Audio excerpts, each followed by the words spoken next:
ముందుగా చిన్న ప్రార్థన నా సహాయం కొరకు చేస్తుండగా మీరందరూ ఏకీభవించాల్సిందిగా మనవి చేస్తున్నాను. మమ్మల్ని మిక్కిలిగా ప్రేమించే మా ప్రియ పరలోకమందున్న మా కన్న తండ్రి, మీ అమూల్యమైన నామాన్ని స్మరించడానికి నన్నింకయూ సజీవ లెక్కలో ఉంచినందుకు మీకు కృతజ్ఞతాస్తుతులు. తండ్రి, ఈరోజు కూడా నన్ను సజీవ లెక్కలో ఉంచి మీ వాక్య ధ్యానంలో నన్ను నడిపించి ఈరోజు కొన్ని మాటలను మీ కొరకు, మీ పిల్లల కొరకు సిద్ధపరిచినందుకు మీ కృతజ్ఞతాస్తుతులు. వాటిని చెప్తుండగా తండ్రి, వాటికి నేను న్యాయం చేయలేను ప్రభా, కానీ అన్యాయం కాకుండా నా నోటిని మీ అదుపులో ఉంచుకొని మాట్లాడే సహాయం దయచేస్తారని కోరుకుంటూ, ప్రభా చెప్తున్న మాటల్ని ప్రతి ఒక్క బిడ్డ అర్థం చేసుకునే భాగ్యాన్ని కల్పిస్తారని ఆశిస్తూ, ఈ కొద్ది ప్రార్థన మా ప్రభువు ప్రియరక్షకుడైన యేసు ప్రభుల వారి పేరట అడిగి వేడుకుంటున్నాం తండ్రి, ఆమేన్. ప్రియమైన దేవుని వర్లారా, ఈరోజు మనం ఒక అంశాన్ని ధ్యానించుకోబోతున్నామండి. అది నిజమైన విశ్వాసం అంశం పేరైతే, ప్రియులరా, క్రైస్తవులుగా పిలువబడుతున్న ప్రతి ఒక్కరికి విశ్వాసం అంటే ఏంటో, విశ్వాసాన్ని గూర్చిన కొద్దో గొప్ప అవగాహన ప్రతి ఒక్కరికి ఉంటుందండి. కానీ ప్రియులరా, ఈ విశ్వాసాన్ని గూర్చిన మరీ లోతైన విషయాలు కానీ, దాని గురించి దేవుడు ఏం చెప్తున్నాడని కానీ, బైబిల్లో ఏమి రాయబడిందని కానీ కొన్ని మాటలను ఈరోజు మనము ధ్యానించుకుందామండి. ప్రియులరా, విశ్వాసాన్ని గురించి మాట్లాడుకుంటున్నాం కాబట్టి ఈ విశ్వాసం గురించి కొద్ది వివరణను నేను మీకు చెప్తానండి. ప్రియులరా, విశ్వాసం అనేది మనుషుల మధ్య జరిగే ఒక క్రియ. మనుషులకు విశ్వాసం అనేది చాలా ముఖ్యం. మనం ఒక స్థలానికి పనికి వెళ్ళినా సరే, ఏదైనా ఒక వ్యవహారం చేయాలన్నా, ఒక వ్యాపారం చేయాలన్నా సరే, ప్రతి ఒక్కరికి కలిగి ఉండాల్సింది విశ్వాసం. విశ్వాసం ద్వారానే మనుషులను సంప్రదించుకుంటూ, మనుషుల ద్వారా ఈ వ్యాపార విధమైనటివి కానీ, ఈ సొసైటీలో జరగవలసిన పనులు ఇవన్నీ దీని ద్వారా జరుగుతాయండి. ప్రియులరా, అలా మనుషులలో కూడా విశ్వాసం ఉంది అని మనం గ్రహించగలం. మనకు తెలుసు కదండి, లోకం కూడా విశ్వాసం గురించి ఎన్నో మాటలు చెప్తుంది. దానికి విశ్వాసానికి కుక్క ఒక గొప్ప ఉదాహరణ అని కూడా చెప్తారు. కుక్కకు విశ్వాసం ఉంది అని. కంటే లోకానికి కూడా విశ్వాసం అంటే ఏంటో తెలుసు. ప్రియులరా, ఈ విశ్వాసాన్ని క్రైస్తవులు మరి అధికముగా చూస్తారండి. ఎందుకంటే విశ్వాసం అనేది ఎంత గొప్పనో క్రైస్తవ్యానికి ముఖ్యమైనది కూడా అదే ప్రియులరా. ఎందుకంటే విశ్వాసాన్ని గురించి పౌలు గారు హెబ్రీలకు పత్రిక రాస్తూ మొదటి అధ్యాయంలో ఒక మాటను 11వ అధ్యాయంలో ఒక మాటను రాయించారండి. ఆ మాటను కనుక మనం చూసినట్లయితే హెబ్రీలకు రాసిన పత్రిక 11వ అధ్యాయం మొదటి వచనం నుండి చదువుకుందాం ప్రియులారా. విశ్వాసం అనున్నది నిరీక్షింపబడు వాటి యొక్క నిజ స్వరూపమును, అదృశ్యమైనవి ఉన్నవనుటకు రుజువునై ఉన్నది. ప్రియులారా, విశ్వాసం అనగా నిరీక్షింపబడిన వాటి యొక్క నిజ స్వరూపము. మనము దేనిపైనైతే మన నిరీక్షణ ఉందో ఆ నిరీక్షణ నిజం కావడానికి దానికి బలమైన రుజువు విశ్వాసం ప్రియులారా.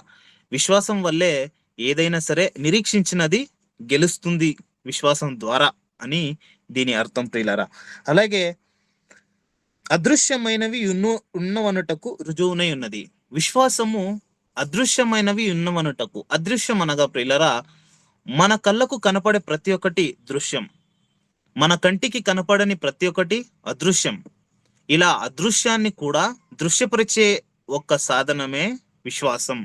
విశ్వాసం ద్వారా అదృశ్యమైనవి కూడా మనం చూడగలం, అదృశ్యమైనవి కూడా మనకు కనబడతాయి అని ఈ మాట ద్వారా పౌలు గారు అప్పుడు హెబ్రీలకు రాస్తూ హెచ్చరించిన మాట అండి.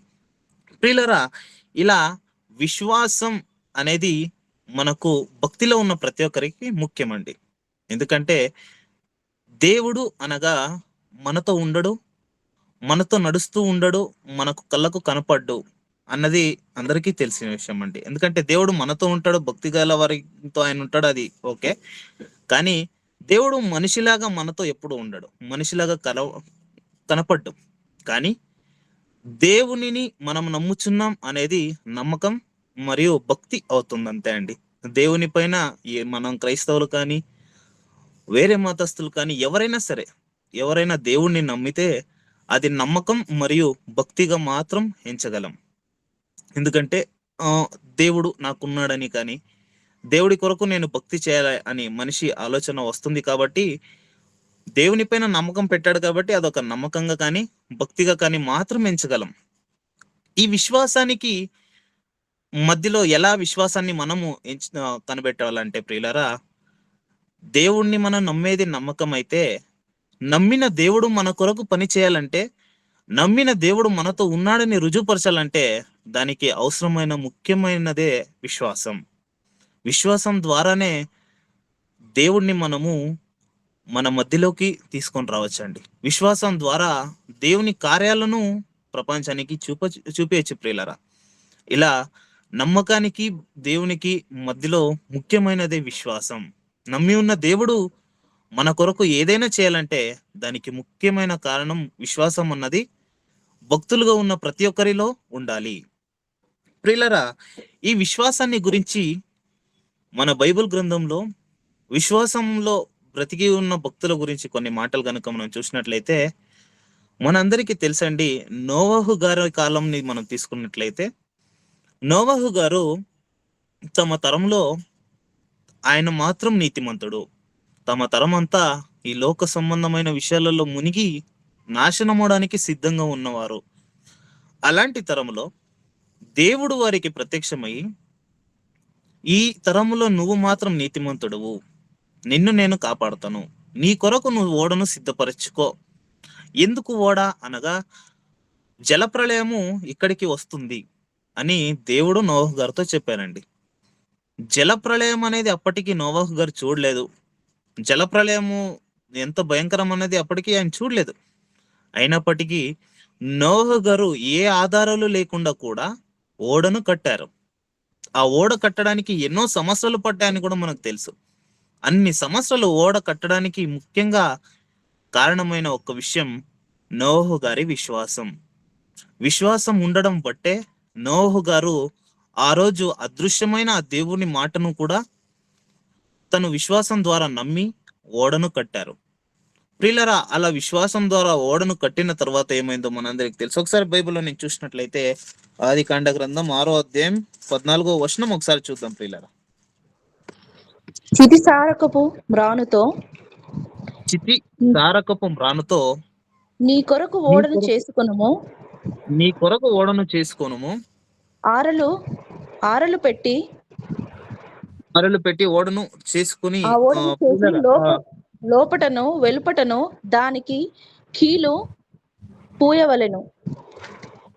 సిస్టర్ ప్రియులారా, 6వ అధ్యాయం నుంచి మనము 7వ అధ్యాయం వరకు చూసుకున్నట్లయితే, ఇందులో ప్రభు తన మనసులో ఉన్న మాటను నోవహుతో పంచుకోవడం కానీ, తను ఏమి చేయబోతున్నాడు, దాని కొరకు ఏ సిద్ధపాటు చేసుకోవాలని నోవహు గారికి చెప్పారండి. నోవహు గారు ప్రభువుకు లోబడి దేవుని మాటను నమ్మి ఓడను కట్టినట్టుగా మనకు ఈ అధ్యాయం రుజువు ఇస్తుంది ప్రియులారా. ఇదంతా జరగడానికి ఒకే ఒక కారణం ఏంటంటే అది విశ్వాసం. దేవుణ్ణి నమ్మడం ప్రతి ఒక్కరికి సాధ్యమే అండి. దేవుణ్ణి నా దేవుడు అని చెప్పడం ప్రతి ఒక్కరికి సాధ్యమే. పలానా దేవుడు నాకు దేవుడు అని చెప్పడం ప్రతి ఒక్కరికి సాధ్యమే. దానికి సంబంధించిన భక్తి చేయడం కూడా సాధ్యమే, నమ్మడం కూడా సాధ్యమే, నమ్మిన దాన్ని ఇంకొకరికి చెప్పడం కూడా సాధ్యమే. కానీ దేవుణ్ణి విశ్వసించడం అనేది ఈ నమ్మకానికి భక్తి కన్నా మరి బలమైనది. విశ్వాసం అనేది చాలా ముఖ్యమైనది. ఒకవేళ ఆ రోజు నోవహు గారికి విశ్వాసం అన్నది లేకపోయి ఉంటే, దేవుణ్ణి నమ్మిన వాడైనా సరే ఓడను కట్టకపోవును, భక్తున్నా సరే ఓడను కట్టకపోవును. కానీ ఓడను కట్టి కనపడని చూడని జలప్రళయాన్ని కల్లారా చూశాడు. దానికి సాధ్యమైంది ఒకే ఒకటి, విశ్వాసం. విశ్వాసం ఉంది గనుక దేవుడు జరగబోయేదాన్ని, తను ఎప్పుడు చూడని దాన్ని ఒకరోజు చూపించాడు. ఆ విశ్వాసం ద్వారా తండ్రిని, ఆ క్రియ ద్వారా ఇంకా నోవహు గారు బలపడ్డాడండి. తన కుటుంబం కూడా బలపడింది, విశ్వాసంలో అధికంగా అభివృద్ధి చెందింది. అలాగా ఇంకా తన కుమారులలో చూసుకున్నట్లయితే అబ్రహాము గారిని విశ్వాసానికి మరి ప్రాముఖ్యమైన దిక్సూచి లాంటి వారు అని చెప్పచ్చండి. ఎందుకంటే విశ్వాసము ఎలా ఉండాలి, విశ్వాసం అంటే ఏంటి, అందులో ఎలా బ్రతకాలి అన్న దానికి గొప్ప ఉదాహరణ ఇంకా భూమిపైన జనాలు సమృద్ధిగా పుట్టక ముందే అబ్రహాము గారు దేవుని పట్ల చూపించారండి. అంతటి గొప్పవాడు అబ్రహాము గారు. కాబట్టి దేవుడు అతనికి ఇచ్చిన పేరే విశ్వాసులకు తండ్రి. తన నుంచి పుట్టబోయే జనాంగాన్నంతా ఇసుక వలె, ఆకాశంలో కనపడే నక్షత్రం వలె చేస్తాను అని దేవుడు ఇంకా ఏవి లేనప్పుడే చెప్తుండేవాడండి అబ్రాహాంకి. అయినప్పటికీ విశ్వసించాడు. అలాగే శారమ్మ గారు కూడా విశ్వసించారు. తన వృద్ధాప్యంలో తను గర్భవతి ఇస్సాకుని కనడానికి కూడా ఆ విశ్వాసమే కారణం. అలా దేవుని పట్ల విశ్వాసం పొందడంలో అబ్రహాం గారు ముఖ్య స్థానాన్ని పొందుకున్నారండి. ఎందుకంటే ఈ రోజుల్లో మనకు సాక్ష్యం ఉంది దేవుని భక్తుల పట్ల కానీ, అలాగే మన క్రైస్తవుల పట్ల కానీ, మన అందరికి తెలిసిన ఎవరైతే మన దేవుని విశ్వసిస్తారో ప్రతి ఒక్కరు మనకు సాక్ష్యం లాంటి వారు. ఎందుకంటే వారి జీవితాన్ని చూసి మనం బలపరుచుకొని మన జీవితాన్ని బలపరుచుకునే ఎన్నో అవకాశాలు మనకు ఉన్నాయి. కానీ అబ్రహాము గారికి అప్పుడు ఉన్నింది ఒకటో రెండో అంతే అండి. ఎక్కువగా ఏవి ఆయనకు బైబుల్ అనే పుస్తకం కూడా అప్పట్లో కరెక్ట్ గా ఆయనకు లేకపోవచ్చు. మనకి ఇప్పుడు అన్ని ఉన్నాయి కాబట్టి మనం మాట్లాడుకుంటున్నాం పిల్లరా. అలాంటి రుజువు లేని కాలంలోనే అబ్రహాం గారు గొప్పగా విశ్వసించారు. ఎంత గొప్పగా అంటే తన సొంత వారిని కూడా వదిలి వెళ్ళిపోయాడండి దేవుని పని కొరకు. ఆ మాటను కూడా మనం చూసినట్లయితే ప్రియులరా 12వ అధ్యాయం, అదే ఆదికాండ గ్రంథం 12వ అధ్యాయం 1వ వచనం నుంచి చదువుదాం ప్రియులరా. యెహోవా యెహోవా నీవు లేచి నీవు లేచి నీ దేశం నుండి నీ దేశము నుండి నీ బంధువుల యొద్ద నుండి నీ బంధువుల యొద్ద నుండి నీ తండ్రి ఇంటి నుండి నీ తండ్రి ఇంటి నుండి బయలుదేరి నేను నీకు చూపించు దేశమునకు వెళ్ళుము. నిన్ను గొప్ప జనముగా చేసి నిన్ను నిన్ను ఆశీర్వదించి నీ నామమును గొప్ప గొప్ప చేయుదును. చేయుదును. నీవు నీవు ఆశీర్వాదముగా ఆశీర్వాదముగా నుండువు. నిన్ను ఆశీర్వదించు వారిని ఆశీర్వదించెదను, నిన్ను దూషించు వారిని శపించెదను. భూమి యొక్క సమస్త వంశములు నీ యందు ఆశీర్వదింపబడునని అబ్రహాముతో అనగా, యెహోవా అతనితో చేసిన ప్రకారము అబ్రహాము అతనితో చెప్పిన ప్రకారము అబ్రహాము వెళ్ళెను. ఎవరి ప్రకారం వెళ్ళాడంటే అండి, విశ్వాసము కలిగిన అబ్రహాము తాను నమ్మిన దేవుడు ఏదైతే చెప్పాడో ప్రతి ఒక్క మాటను దాని ప్రకారమే జరిగించడానికి వెళ్ళిపోయాడండి. ఈ అబ్రహాము గారికి ధైర్యం ఏంటంటే తన విశ్వాసమే తన బలం, తను నమ్మిన దేవుడే తన బలం. దీనికి ముందు విశ్వాసం అనేది ముఖ్యమవుతుంది. విశ్వాసం ద్వారా దేవుడు ఎంత బలవంతుడో చూడగలం. దానికి ముఖ్యంగా ఉండాల్సింది భక్తి కన్నా, నమ్మకానికన్నా విశ్వాసం. దేవుని పట్ల ఉండాల్సింది విశ్వాసం. ప్రియులారా, విశ్వాసం ద్వారా దేవుని క్రియలను చూడవచ్చు. విశ్వాసం ద్వారా దేవుడికి మనకు ఉన్న సంబంధాన్ని భూమి మీదనే చూపియచ్చు. దీనికి ముఖ్యంగా కావాల్సింది విశ్వాసం. అలాగే మనం చూసుకున్నట్లయితే ప్రియులారా, అబ్రహాం గారు కానీ శారమ్మ గారు కానీ వీరిద్దరు విశ్వాసంతోనే దేవుని పట్ల ఉన్నారండి. ఆ విశ్వాసం ద్వారానే శారమ్మ గారు ఇస్సాకుని కన్నారు. ఆ విశ్వాసం ద్వారానే అబ్రహాము గారు తన సొంత దేశాన్ని, తన సొంత బంధువుల్ని కూడా వదిలి వెళ్ళిపోయాడండి. ఈ కాలం మనము మనుషులం అంటేనే మనం సంబంధాలతో బ్రతికేవారం కదండి. మనకంటూ ఒక కుటుంబం ఉంటుంది, మన వారంటూ మనకు ఉంటారు. మన ఈ బంధాలు, బాంధవ్యాలు అంటాం కదండి. వీటితో బ్రతికే మనుషులము దేవుడు వీటిని వదిలేసి రమ్మన్నప్పుడు వీటన్నిటిని, తన వారిని, తన తల్లిదండ్రుల్ని కానివ్వండి, తన బంధుమిత్రులను కానివ్వండి, తన దేశం అంటే తాను పుట్టి పెరిగిన ఒక దేశం, ఇప్పుడు ఒక ఊర్లో పుట్టి పెరిగారంటే ఆ ఊర్లో ఒక ఇల్లుని సంపాదించుకుంటారు, అక్కడ ఉన్న వాతావరణంలోనే పని సంపాదించుకుంటారు, అక్కడే బ్రతికే ఒక దారిని వారు చూసుకొని ఉంటారండి. ఇలా చెక్కపరుచుకున్న ప్రతిదాన్ని వదిలి రమ్మన్నప్పుడు విశ్వాసము కలిగిన అబ్రహాము విశ్వాసము వలననే అవన్నీ చేశాడండి.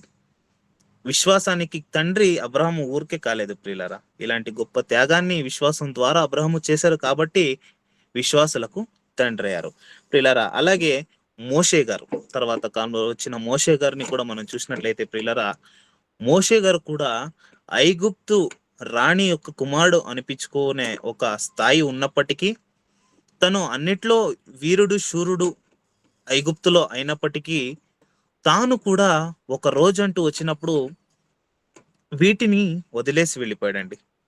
తనకు ఏదైతే మంచి సంపదన కానీ, మంచి రాజభోగం ఏదైతే తనకుందో వాటన్నిటినీ కూడా మోషే గారు వదిలేశారు. దానికి కారణం కూడా ఒక విశ్వాసం.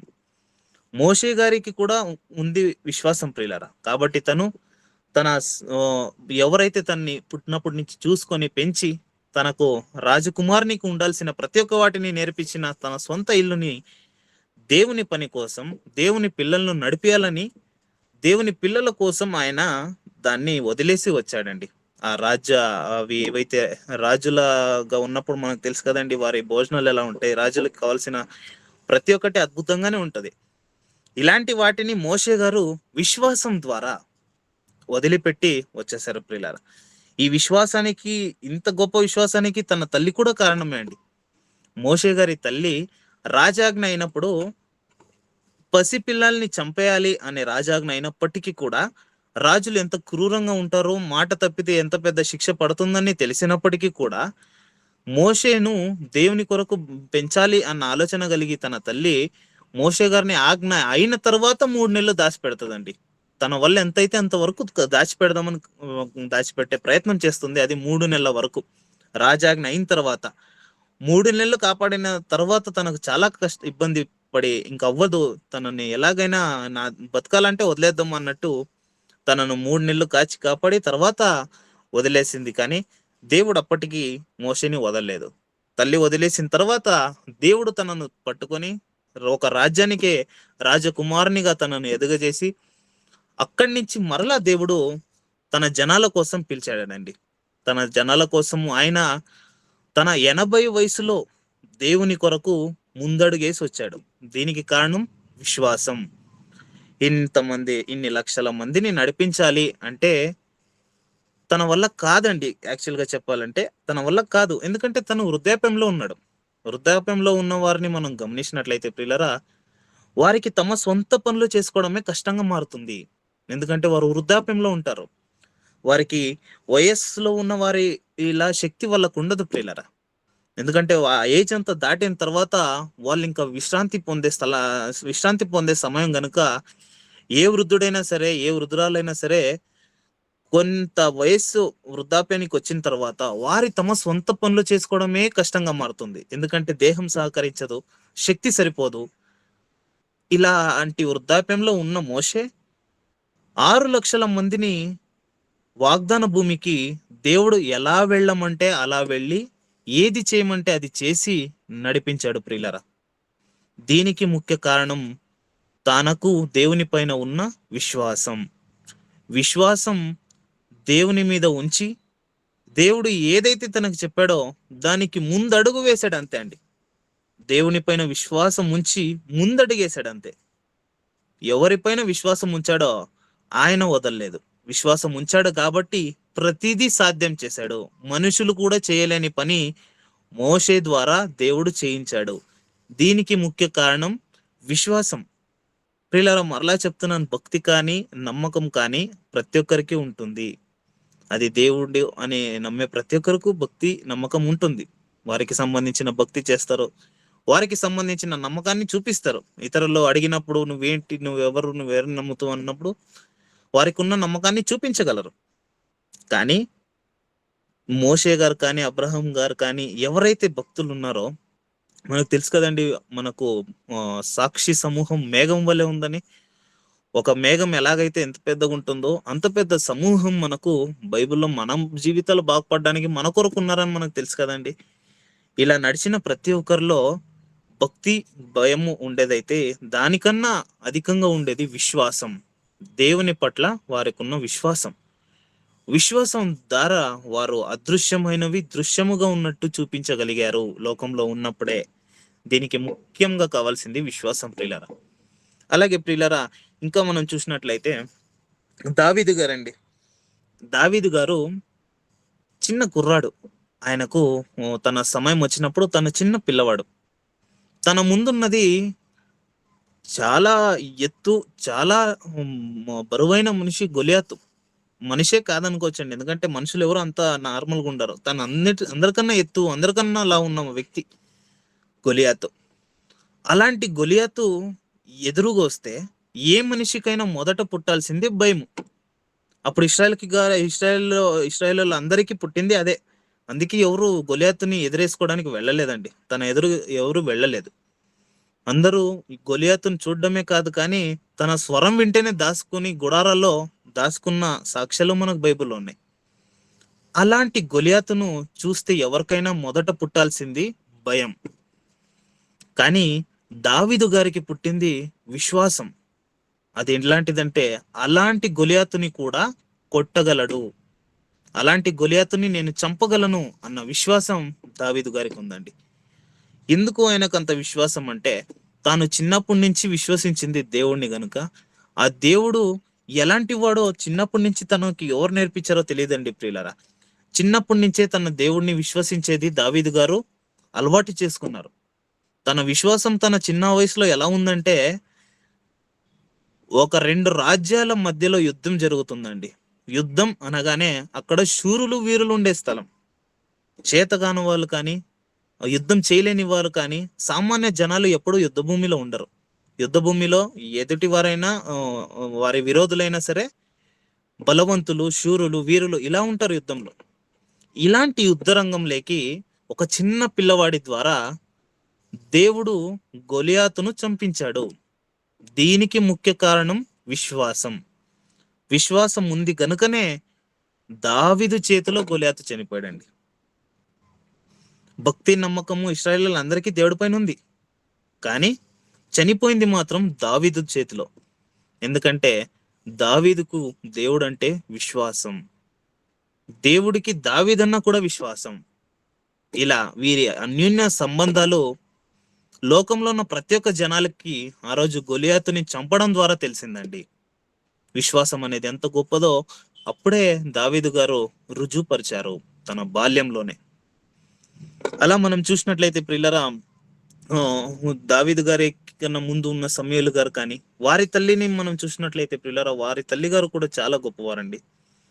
ఎందుకంటే తను చాలా బాధలో ఉన్నింది, తనకు పిల్లలు లేరని, తనకు సరైన ప్రేమ దొరకట్లేదు తన కుటుంబంలో అని బాధలో కృంగిపోయిన తనకి దేవుడు ఎప్పుడైతే సమూయేలును తను అడిగినప్పుడు దేవుడు ఆ మాటను తనకు రుజుపరిచిన తర్వాత, సమూయేలును గర్భఫలంగా ఇచ్చిన తర్వాత, హన్నా గారు అంత బాధలో ఉండి కొడుకుని కన్న తర్వాత కొడుకుని దొరికిన ఆ సంతోషంతో, దేవుడు తన మాటను లెక్కపరిచాడు అన్న సంతోషంతో ఆ కొడుకుని డైలీ చూస్తూ మురిసిపోయి తను పెరిగే వరకు తన్ని చూసి మురిసిపోవచ్చండి. లేక లేక పుట్టాడు కాబట్టి తన్ని చాలా గారంభంగా పెంచుకుంటూ తన దగ్గరే ఉంచుకొని, తనకు నచ్చినట్టుగా తన్ని పెంచుకొని, తనకు ఎలా మనసు ఒప్పితే తన కొడుకుని ఎలా గొప్పగా చేయాలనుకుంటే అలా చేసుకుంటూ, మనకు తెలుసు కదండి ఇప్పుడున్న తల్లిదండ్రులు పొద్దున్నుంచి రాత్రి వరకు కష్టపడేదే వారి పిల్లల కొరకు, వారు బాగా చదవాలని, వారిని గొప్ప స్థాయిలో ఉంచాలని. ఎంత నిస్వార్థ ప్రేమ అంటే అండి, వారి కొరకు వారు ఏది చేసుకోరండి తల్లిదండ్రులు. పెళ్ళైన తర్వాత, పెళ్లి కాకముందు తమ సొంత ఇచ్చల కోసం వారు పని చేయొచ్చు, ఆ డబ్బుల్ని వాళ్ళ సొంత ఇచ్చల కోసం ఖర్చు పెట్టచ్చు. కానీ పిల్లలు పొందిన ఏ తల్లిదండ్రులైనా సరే వారికి మంచి భవిష్యత్తు ఉండాలని వీరు కష్టపడి వారి కొరకు ఎన్నెన్నో మంచి ఈవులను ఇచ్చి వారిని గొప్ప స్థాయిలో ఉంచాలని ఆశపడతారండి ప్రియులారా. ఇలాంటి ప్రేమ తల్లిదండ్రుల ప్రేమ అయితే కుమారుని దేవుడు అడగగానే ఇచ్చేశాడు. నాకు దేవుడు చేసింది గొప్ప కార్యం, ఈ కార్యం చాలు నేను గొప్పగా బ్రతకడానికి అని కుమారుని ఇచ్చినట్టే ఇచ్చిన దేవుడికి మరలా ఇచ్చేసిందండి. ఎలా దేవుడైతే ఇచ్చేసాడో కొన్ని సంవత్సరాలు అంటే 2 సంవత్సరాలప్పుడే సమూయేలు గారిని దేవుని సన్నిధిలో వదిలేసిన తల్లండి హన్నా గారు. ఎందుకు అక్కడ వదిలేసింది అంటే ఆ స్థలంలో తను చక్కగా బ్రతుకుతాడని తనకు తెలుసు. తాను నమ్మిన దేవుడిని పైన నమ్మకమే కాకుండా విశ్వాసం ఉందండి హన్నా గారికి. కాబట్టి అడిగినప్పుడు దేవుడు పిల్లాడినిచ్చాడు. ఆ పిల్లాడు ముందు చక్కగా బ్రతకాలంటే తను దేవుని సన్నిధిలోనే బ్రతకాలి అని హవ్వ గారు విశ్వాసం ద్వారా సొంత కుమారుని, ఏ మాత్రం జ్ఞానం లేని చిన్న కుమారుని, చిన్న పిల్లవాడిని దేవుని సన్నిధిలో వదిలేసి దేవుని పట్ల తనకు ఎంత విశ్వాసమో చూపించిన ఒక మహా తల్లి అన్నా గారు. అలాగే తన కుమారుడు అయిన సమూయేలు గారు కూడా మనకు తెలుసు కదండి, తను కూడా దేవుడిని ఎంతో విశ్వసించాడు కదండి పిల్లరా. అలాగే దావీదు తరమైన తర్వాత వచ్చిన షద్రెక్, మేషక్, అబేద్నెగో, దానియేలు గారి గురించి కూడా మనం ఆలోచిస్తున్నట్లయితే పిల్లరా, వీరు రాజాజ్ఞలను అతిక్రమించిన వారు. లోకపరంగా వీరు రాజ్యద్రోహులు. రాజు ఏదైతే ఆజ్ఞిస్తాడో వాటిని పాటించే వాళ్ళే రాజ్యంలో ఉండే అర్హత కలిగిన వారు. రాజాజ్ఞను ఎవరైతే వ్యతిరేకిస్తారో వారు రాజద్రోహులు. అలాగే వారికి తగిన శిక్ష రాజ్యంలోనే జరుగుతుంది ప్రియులారా. ఇలాంటి ఒక ఛాలెంజ్ షద్రక్ మేషక్ అబేద్నెగో దానియేలు గారికి వచ్చినప్పుడు, షద్రక్ మేషక్ అబేద్నెగో గారు కూడా ఆజ్ఞను అతిక్రమించినప్పుడు, ఎవరినైతే దేవుడు అని నువ్వు పిలవాలో అన్నప్పుడు వారిని పిలవలేను, ఎందుకంటే నాకు నిజమైన దేవుడు ఉన్నాడు, ఆయన ఎందుకు మేము విశ్వాసం ఉంచి ఉన్నాము, ఒకవేళ ఆయన మా కొరకు మమ్మల్ని రక్షించకపోయినను మేం మాత్రం వేరే వాళ్ళని దేవుడని ఒప్పుకోము అని వారి విశ్వాసాన్ని వ్యక్తపరిచారండి. అది రాజు ముందు. రాజు నువ్వు ముక్కాలి, ఇదే దేవుడని ముక్కాలంటే వద్దు, నేను అలా ముక్కలేనండి, ఎందుకంటే నాకు నిజమైన దేవుడు తెలుసండి. ఆయన ఒకవేళ మీరు ఇప్పుడు ఏదో కంగారెట్టి ఇప్పుడు దేవుడు వల్ల ఏదన్నా చూపించాలి అని మీరు నన్ను అడిగినా, ఒకవేళ నా దేవుడు నాకు అలాంటి కార్యాలు ఏవి చేయకపోయినా సరే నేను మాత్రం వేరే దేవుడిని మొక్కనని అంత బలంగా రాజాజ్ఞను రాజు ముందే ఎదిరించిన వారండి షద్రక్ మేషక్ అబేద్నెగో గారు. వారు ఆ ఆ ఎదురు తిరగడం వల్ల వారికి తగిన శిక్ష ఏంటో తెలుసండి, అగ్నిగుండంలో పడేశారు. అగ్నిగుండంలో పడేసినప్పటికీ వారి అంగీల చెంగులు కూడా కాలిపోలేదు, ఎందుకంటే ప్రభు వారితో ఉన్నాడు. ప్రియులారా, దీనికి ముఖ్య కారణం విశ్వాసం. విశ్వాసం అనేది ప్రతి క్షణం మనకేదో చూపించాలి, ప్రతి క్షణం మనకేదో మిరాకల్ జరగాలి అలా ఉండదండి. దేవునితో మనము ఈ సంబంధం కలిగి ఉన్నది సరైన సమయానికి మాత్రము. ఆ సమయంలో దేవుడు తన శక్తి చూపించాలనుకుంటే మాత్రం ఆ సమయంలో శక్తి చూపిస్తాడు. ఆ శక్తి చూపించడానికి ముఖ్యమైన కారణం ఏంటంటే విశ్వాసం. విశ్వాసం కలిగి ఉన్న వారి కొరకు మాత్రము దేవుడు తన శక్తిని చూపిస్తాడు, కానీ విశ్వాసం లేని వారి కోసము ఏది చేయడండి. ప్రియులారా, అలాగే మనం చూసినట్లయితే షద్రక్ మేషక్ అబేద్నెగో దావీదు గారు కానివ్వండి, సమూయేలు గారు కానివ్వండి, సమూయేలు గారి తల్లి హన్న గారు కానివ్వండి, దానికి ముందున్న మోషే గారు కానివ్వండి, మోషే గారి తల్లి గారు కానివ్వండి, అలాగే అబ్రహాము, నోహో గారు, ఇలా ఎంతో మంది దేవుని ద్వారా విశ్వాసాన్ని చూపించి అదృశ్యమైన ఆ దేవుని శక్తిని భూమి మీద చూపించగలిగారండి. దీనికి అంతటికి ముఖ్య కారణం విశ్వాసం. ప్రియులారా, ఈ విశ్వాసాన్ని ఈ విశ్వాసం గురించి ప్రభువు ఏం చెప్పారో మనం చూసినట్లయితే ప్రియులారా, ప్రభువు గారు మాట్లాడుతూ మత్తయి సువార్త 17వ అధ్యాయం మనము 14వ వచనం నుంచి చదువుకుందామండి. ఇక్కడ ఒక సందర్భం ఉంది, ఆ సందర్భాన్ని కొద్దిగా షార్ట్ చేసి నేను చెప్తాను. ప్రియులారా, జన సమూహములతో ప్రభువు ఉన్నప్పుడు మనకు తెలుసు కదండి, ఆయన దగ్గరికి ఎప్పుడు ఎవరో ఒకరు ఏదో కష్టంతోనో, బాధతోనో, రోగంతోనో, వ్యాధితోనో, ఏదో ఒక బాధతో ప్రభు దగ్గరికి వచ్చి స్వస్థత పొందాలని ఆశపడతారు. ఇలాంటి సమయంలోనే ఒక తండ్రి తన కుమారుడు చాలా పీడింపబడుతూ ఎలాంటి వాడంటే అండి, ఒకసారి మనం చూసినట్లయితే 14వ వచనం నుంచి చూసినట్లయితే ప్రియులారా, వారు జన సమూహమును వద్దకు వచ్చినప్పుడు ఒకడు ఆయన ఎద్దకు వచ్చి ఆయన ఎదుట మోకాళ్ళుని, ప్రభువా, నా కుమారుని కరుణింపుము, వాడు చాంద్ర రోగి అయి మిక్కిలి బాధపడుచున్నాడు, ఎలాగనగా అగ్నిలోను నీళ్లల్లోనూ తరచుగా పడుచున్నాడు. ప్రియులారా, ఎలాంటి రోగం అంటే అండి, ఆయనకి తను నీళ్లలోనూ అగ్నిలోనూ పడిపోతున్నాడండి. తనకున్న ఆ రోగాన్ని బట్టి దయ్యం పట్టేసిందండి. తనకు దయ్యం పట్టేసి ఆ రోగంతో పీడింపబడుతూ తనను పిచ్చిగా, ఆల్రెడీ తను చాంద్ర రోగి అనగానే తను కొద్ది బుద్ధి గలవాడండి. తనకు మొత్తం బుద్ధి ఉండకపోవచ్చు, కొద్దిగా ఉంటుంది. అలాంటి వ్యక్తిని దయ్యాలు పట్టి పీడించి ఎంత బాధ పెడుతున్నాయంటే నీళ్లలోనూ అగ్నిలోనూ ఆయన దూకేస్తున్నాడంట అండి. ఎక్కడ నీళ్ళు కనపడితే అక్కడ దూకి, ఎక్కడ అగ్ని కనపడితే అక్కడ అగ్నిలోకి దూకి చావాలనుకుంటున్నాడు. ఏ కన్న తల్లిదండ్రి అయినా అలాంటి వాటిని చూస్తూ ఇంకా ఇంతే తన బ్రతుకు అనుకుంటారండి? చివరి క్షణమైనా సరే, ఇంకా చనిపోతాడని తెలుసున్నా సరే చివరి క్షణమైనా బ్రతకొచ్చేమో అని ఆశపడతారు కదండి తల్లిదండ్రులు. ఇలాంటి పరిస్థితిలో ఉన్న కుమారుని ప్రభు దగ్గరికి వచ్చి మోకాళ్ళుని అడుగుతున్నాడండి, ఏంటంటే తన కుమారుని స్వస్థపరచండి, తను మరీ బాలేని పరిస్థితిలో ఉన్నాడు అని. దీనికి ముందు ఈయన ఆల్రెడీ ఇంకొకరిని సంప్రదించాడండి. వారే ప్రభు శిష్యులను వీరి సంప్రదించి తన ఏదైతే తన కుమారునికి వ్యాధి కలిగి ఉందో దాని గురించి తన శిష్యులకు చెప్పినప్పుడు వారు ఏమీ చేయలేకపోతారండి. వారి వల్ల కాదు స్వస్థపరిచేకి. అదే సందర్భం మనం చదువుకుంటున్నాం ప్రియులారా. అలా వారి వల్ల కాక ఇంకెవరి వల్ల అయినా అవుతుందో, వారి గురువు వల్ల అయినా అవుతుందా అనేసి ప్రభువుని నమ్ముకొని వచ్చాడండి విశ్వాసంతో. తన తండ్రి విశ్వాసాన్ని ప్రభుల వారు అక్కడ చూసినట్లయితే ప్రియులారా 17వ వచనము, అందుకు యేసు, విశ్వాసము లేని మూర్ఖతరము వారలారా, మీతో నేనెంత కాలము ఉందును, ఎంతవరకు మిమ్మును సహింతును, నా యొద్దకు తీసుకొని రండని చెప్పాను. తన కుమార్ని తన దగ్గరికి తీసుకొని రండి అని. దానికి ముందైతే తన శిష్యులకు అల్ప విశ్వాసులారా అని ప్రభువు గద్దించిన మాట నిజమే. విశ్వాసం అనేది పూర్తిగా ఉండాలి, అల్పంగా ఉండకూడదని ఈ మాటకు అర్థం అండి.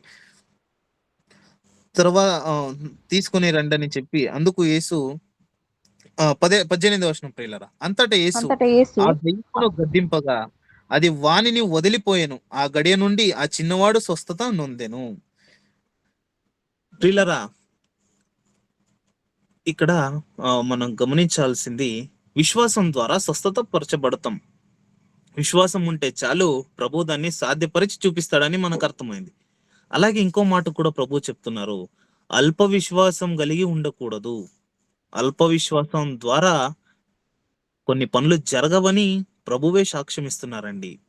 అల్ప విశ్వాసం ద్వారా అనుకున్నవి జరగవు అని కూడా మనం రుజువు చేసుకోవచ్చండి. విశ్వాసం ఉంటే పూర్తిగా ఉండాలి, కానీ అల్పంగా ఉండకూడదు అని ఈ వచనం ద్వారా ప్రభు మనకు నేర్పిస్తున్నారు ప్రియులారా. అలాగే ఇంకొక మాటను మనం చూసినట్లయితే అదే మత్తయి సువార్త 21వ అధ్యాయం 20వ వచనం ప్రియులారా, శిష్యులది చూచి 18 నుంచి చదువుతున్నానండి. ఉదయమందు పట్టణమునకు మరలా వెళ్ళుచుండగా ఆయన ఆకలి గొనెను. ప్రభుల వారు ఆకలి కొన్నారండి. అప్పుడు త్రోవ ప్రక్కన ఉన్న యొక్క అంజూరపు చెట్టును చూచి దాని వద్దకు రాగా దాని అందులో ఆకులు తప్ప మరేమీ కనబడలేదు గనుక దానిని చూచి, ఇక మీదట ఎన్నటికి నీవు కాపు కాయవు కుందువని గాక అని చెప్పెను. తత్క్షణమే ఆ అంజూరపు చెట్టు ఎండిపోయెను. శిష్యులది చూచి ఆశ్చర్యపడి అంజూరపు చెట్టు ఎంత మాత్రము త్వరగా ఎండిపోయేనని చెప్పుకొనిరి. అందుకు యేసు, మీరు విశ్వాసము కలిగి సందేహపడకుండిన ఎడల ఈ అంజూరపు చెట్టునకు జరిగిన దానిని చేయట మాత్రమే కాదు, ఈ కొండను చూచి నీవు ఎత్తబడి సముద్రంలో పడవేయబడదు గాకని చెప్పిన ఎడల అలాగు జరుగునని మీతో చెప్పుచున్నాను. ప్రియులారా, ప్రభుల వారు మనుషుల ఊహకు మించిన ఒక ఉదాహరణను చెప్తున్నారండి. ఆ ఉదాహరణ ఎలాంటిదంటే, పుట్టినప్పటి నుంచి చూస్తున్న కొండలు ఎప్పుడైనా కదిలినట్టు మనకు రుజువు ఉందండి? ఈ సంవత్సరం ఇక్కడ, మరో సంవత్సరం ఇంకో వైపు కొండలు వెళ్తాయి అని మనకి ఏవైనా సాక్ష్యాలు ఉన్నాయా? లేవు ప్రియులారా. ఇలాంటి కొండల గురించి ప్రభుల వారు చెప్తూ, తను ఒక చెట్టు మీద కోపపడి అంజురపు చెట్టు ఇది ఏం పండ్లు ఇవ్వకుండా వేస్ట్ గా బ్రతికేస్తుందని దాన్ని ఎండిపోమని ఆజ్ఞాపించగానే అది ఎండిపోయింది. దీన్ని చూసిన శిష్యులు ఇలాంటివి కూడా చేయొచ్చ ప్రభు అని అడిగినప్పుడు ప్రభుల వారు చెప్తున్నారు, విశ్వాసం అనేది గనుక ఉంటే కొండను కూడా కదిలించచ్చు అని ప్రభుల వారు చెప్తున్నారండి. ఇక్కడ అర్థం ఏంటంటే, కొండ కదలడం ముఖ్యం కాదండి, కొండను ప్రభువు వారు విశ్వాసానికి ఎంత ప్రాధాన్యత చూపించాలో అని ఈ ఉదాహరణ చెప్పారు. ప్రభుల వారు విశ్వాసం అనేది ఎంత గొప్పదో చూపించాలని ఈ ఉదాహరణ చెప్పారు. అలాగని కొండలు కదిలించడానికి ఆ విశ్వాసము కాదు, కానీ ప్రియులరా, ఆత్మలను రక్షించడానికి, భక్తిలో నిలబడడానికి, ప్రభులో ఎవరినైనా నిలబెట్టడానికి ఈ విశ్వాసం పనిచేయాలి. కొండనే జరపగలిగే విశ్వాసం గనుక మనకుంటే అండి, ఆత్మలను రక్షించలేమా? ప్రభు కొరకు ఆత్మలను నిలబెట్టలేమా? కొండని జరిపేంత విశ్వాసం గనుక మనకున్నట్లయితే సమస్తము సాధ్యము అని ప్రభుల వారు చెప్పిన మరొక సాక్ష్యము. ప్రభుల వారు మనకు భక్తి ఉండాలి, నమ్మకం ఉండాలి అని చెప్పారు. కానివ్వండి ప్రియులరా, ప్రాముఖ్యంగా ప్రభుల వారు విశ్వాసం ఉండాలి అని చెప్తున్నారండి. విశ్వాసమును ప్రభుల వారి దృష్టిలో చూసినట్లయితే తాను ముఖ్యంగా పాటించవలసింది విశ్వాసమే అని మనకు చెప్తున్నారు ప్రియులారా. ఇంకా కొన్ని మాటలను గనుక మనం చూసినట్లయితే, మత్తయి సువార్త పక్కలోని మార్కు సువార్త 10వ అధ్యాయం 15వ వచనం ప్రియులారా. విశ్వాసం గురించి దాని శక్తి ఏంటో ప్రభుల వారి మాటల్లో మనం చూస్తున్నాం ప్రియులారా. మార్కు సువార్త 10వ అధ్యాయం 51వ వచనం. ప్రియులారా, ఇక్కడ ఒక సందర్భం ఏంటంటే, గుడ్డివాడు ప్రభుల వారికి ఎదురుపడినప్పుడు మనకు తెలుసు కదండి, ప్రభుల వారు ప్రతి ఒక్కరికి ఎవరికి ఏది తక్కువ చేయడని. ప్రభుల వారు స్వస్థతను అడిగితే స్వస్థత ఇస్తాడు, ఆకిలంటే అన్నం పెట్టతాడు. ప్రతి ఒక్కరి బాధను అర్థం చేసుకునే ప్రభువు అలాగే ఒక గుడ్డివాడు తన త్రోవకు అడ్డుపడి దేవుడితో స్వస్థత గురించి మాట్లాడుతున్నప్పుడు ఒక మాటను మనం చూసినట్లయితే, మార్కు సువార్త 10వ అధ్యాయం 51వ వచనంలో, యేసు నేను నీకేమి చేయగోరుచున్నానని వానిని అడగగా, ఆ గుడ్డివాడు, బోధకుడా, నాకు దృష్టి కలుగజేయమని ఆయనతో చెప్పాను. అందుకు యేసు, నీవు వెళ్ళుము, నీ విశ్వాసము నిన్ను స్వస్థపరచనని చెప్పాను. వెంటనే వాడు త్రోవన ఆయన వెంట చూపు పొంది వెళ్ళెను. ప్రియులారా, ప్రభుల వారు ఇక్కడ ఒక మాటను మన ఆత్మీయ జీవితానికి బలపరుస్తూ చెప్తున్నది ఏంటంటే, ఒక గుడ్డివాడండి, గుడ్డివాడు ప్రభుతో మాట్లాడుతున్నాడంటే ఖచ్చితంగా తను పిల్లవాడైతే కాదు, పెద్దవాడే. పిల్లప్పటి నుంచి తను గుడ్డివాడే ఉండొచ్చు. ఎందుకంటే గుడ్డివారు పుట్టగానే గుడ్డివారుగా అవుతారు. కొంతమంది పెరిగిన తర్వాత ఏదో ఒక ఆకస్మికంగా జరగరాని యాక్సిడెంట్ల వల్ల కానీ, తగలరాని దెబ్బల వల్ల కానీ గుడ్డివారుగా మారిపోతారండి. కానీ కొంతమంది పుట్టుకతోనే గుడ్డివారుగా ఉంటారు. ఇలాంటి సందర్భంలో ఆ గుడ్డివాడిని ప్రభు అడుగుతున్నారు, స్వస్థత పొందాలని కోరుకుంటున్నావా అని. అందుకు తను ఖచ్చితంగా పొందాలనే చెప్తాడండి. ఎందుకంటే ఇన్ని రోజులు చీకటిని చూసి చూసి బ్రతికాడు కదండి ఇన్ని సంవత్సరాలు. తను పగులైనా తనకు చీకటే, రాత్రైనా తనకు చీకటే. మనకు రెండుంటాయి, ఒకటి పగులు, ఒకటి చీకటి. కానీ తనకు పుట్టుక నుంచే చీకటిలోనే ఉంటాడండి. ఎందుకంటే కళ్ళు లేవు కదండి. ఇలాంటి వ్యక్తిని బాగుపడాలి అని కోరుకుంటున్నాం అంటే ఖచ్చితంగా ఆశపడతాడు, అవును కావాలి, బాగుపడతానండి అని. కానీ ప్రభుల వారు ముఖ్యంగా తను అడిగింది ఏంటంటే, విశ్వాసం నీకుంటే నువ్వు స్వస్థపరచబడతావని అండి. నీ విశ్వాసము నిన్ను స్వస్థపరచెను అని చెప్పాడు ప్రభుల వారు. తనకు ముఖ్యంగా స్వస్థపరిచింది దేవుని శక్తి అండి. ప్రభుల వారికి శక్తి ఉంది, అది మనకు తెలుసు. ఎందుకంటే భూమి ఆకాశములను సృజించడానికి మూలమే యేసు ప్రభుల వారు. అలాంటి శక్తిమంతుడు గుడ్డివాడిని బాగుపరచగలడండి, మనము చెప్పగలడు. ఎందుకంటే ప్రభుల వారు దేవుడు కాబట్టి ఆయన చేయగలడు. కానీ ప్రభుల వారే చెప్తున్నారు, ముఖ్యంగా ఉండాల్సింది విశ్వాసం అని. విశ్వాసం ఉంటేనే స్వస్థత పొందపరుస్తామని ప్రభుల వారు మరొక సాక్ష్యాన్ని ఇస్తున్నారు ప్రియులారా. దీనివల్ల మనం గమనించాల్సి ఏంటంటే, విశ్వాసం గనుక మనకుంటే స్వస్థత పరచబడతాము. అది ఏ రోగమైనా సరే, బాధ అయినా సరే, స్వస్థత పరచబడాలి అంటే ముఖ్యంగా ఉండాల్సింది విశ్వాసం. మనం చూసినాం కదండి ప్రియులారా ఇందాక నుంచి, విశ్వాసం అనేది పూర్తిగా ఉండాలి, అల్ప విశ్వాసంగా ఉండకూడదు. విశ్వాసం అనేది ఖచ్చితంగా ఉండాలి, అప్పుడే మనము స్వస్థపరచబడతాం. ప్రియులారా, చాలా మంది దేవుడిని నమ్ముకునేది వారి బాధల వల్ల నమ్ముకోవచ్చు, లేదా వారు పుట్టినప్పటి నుంచే క్రిస్టియన్ ఫ్యామిలీగా ఉండి ప్రభుని నమ్ముకోవచ్చు. అలా చాలా విధాలుగా ప్రభు దగ్గరికి వచ్చేవారు ఉంటారండి. కొంతమంది స్వస్థత పరచబడిన తర్వాత కూడా వస్తారు. అలా గుర్తుపెట్టుకోండి, ఏవైనా సాక్ష్యాలు గనుక మనకు ఉన్నట్లయితే, ప్రభు వల్ల నేను ఇలాంటి పలానా స్వస్థత పొందానండి అని గనుక మనకు సాక్ష్యాలు నిజంగా కనపడితే ప్రియులరా, దానికి ముఖ్య కారణమే విశ్వాసం. విశ్వాసం గనుక మనకు ఉంటే, ప్రభుల వారు ఖచ్చితంగా తనకు మేలు జరగాలి అని కోరుకుంటే, దానికి ముఖ్యంగా కావాల్సింది విశ్వాసం. విశ్వాసం గనుక ఉంటే దేవుని కార్యాన్ని చూడొచ్చు. దేవుని కార్యాన్ని చూడాలి అంటే ముఖ్యంగా విశ్వాసం ఉండాలి ప్రియులారా. ఇలా ప్రభుల వారు చెప్పిన ఈ ఎగ్జాంపుల్ ఇంకోటి మనం చూసినట్లయితే, విశ్వాసం ద్వారా స్వస్థత పరచవచ్చు, లేదా స్వస్థత పరచబడాలి అంటే ముఖ్యంగా ఉండాల్సింది విశ్వాసం ప్రియులారా. అలాగే ఇంకొక మాటను మనం చూసినట్లయితే, రోమియోలకు రాసిన పత్రిక 1వ అధ్యాయం 17వ వచనం. ఎందుకనినా నీతిమంతుడు విశ్వాస మూలముగా జీవించునని వ్రాయబడిన ప్రకారము, విశ్వాస మూలముగా అంతకంతకు విశ్వాసము కలుగునట్లు దేవుని నీతి దాని యందు బలపరచబడుచున్నది. ప్రియులారా, పాత నిబంధనలో మనకు తెలుసు కదండి, నీతిమంతుడు బ్రతికేది విశ్వాసం ద్వారా. ప్రియులారా, నీతిమంతుడు అనగా దేవుని ఆజ్ఞలు పాటించేవారే నీతిమంతులండి. దేవుని మాటను ఏమాత్రం తూచా తప్పకుండా పాటించే ప్రతి ఒక్కరూ నీతిమంతులే. నీతిమంతులు బ్రతికేది ముఖ్యంగా వారి నమ్ముకున్న నమ్మకం వల్ల కాదు, వారికి దేవుడి పైన ఉన్న భక్తి వల్ల కాదు. నీతిమంతులు ముఖ్యంగా బ్రతికేది విశ్వాసం ద్వారా అని మాట ద్వారా మనం తెలుసుకుంటున్నామండి. పిల్లరా, విశ్వాసం ద్వారా మనం బ్రతకాలి. అప్పుడే మనము నీతిమంతులుగా ఎంచబడతాం. మనకు తెలుసు కదండి, హేబేలు గారు కూడా నీతిమంతుడుగా ఎంచబడింది తన క్రియను బట్టి, తన విశ్వాసాన్ని బట్టి తను నీతిమంతునిగా ఎంచబడ్డాడు. అలాగే ఎంతమంది భక్తులు ఉన్నారో వీరందరూ తమ విశ్వాసాన్ని బట్టి నీతిమంతులైరి. పిల్లరా, విశ్వాసము దేవుని నమ్మిన ప్రతి ఒక్కరికి ముఖ్యము.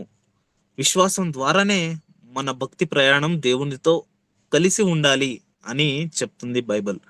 ప్రియులరా, క్రైస్తవునికి దేవుడు ఎంత ముఖ్యమో ఆ దేవుని పట్ల విశ్వాసం కూడా అంతే ముఖ్యము.